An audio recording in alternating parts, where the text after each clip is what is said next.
Automotive, the big myth. Automotive is not bad, even though you may have bad experience with these OEMs. It's just a bit different. Most of the OEMs, they have their own design rules.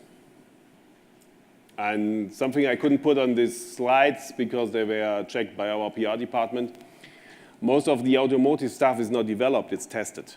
So when you try to deliver something for automotive companies, they do intensive testing.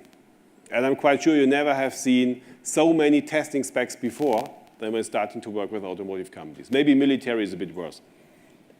So try to develop your components and not to test them. Then you know what's going to happen, but be prepared to test everything.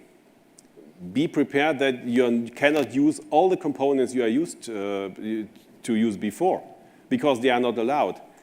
Some years ago, CAN transceiver was a very special thing. You were allowed to, at VW, you were allowed to use 2 or 3 different CAN transceivers, and all the other ones, you are not allowed to use them.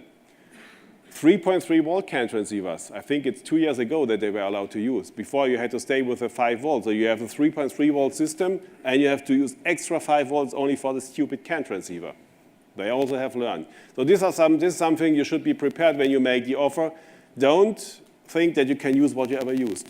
Automotive components, of course, you can buy them. They are normally get a special marking. TI gives us -Q. They are expensive.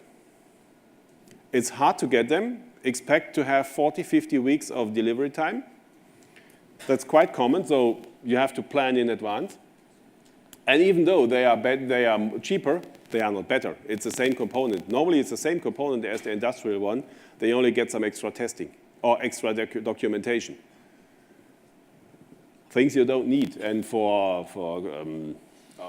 audio, video stuff in the cars, so all this convenience stuff, I never would use automotive components. It's useless. It's just a waste of money. And if you can give them a good price for industrial components, you always can negotiate. Then I've been talking about EMC limits. They are much lower than industry stuff.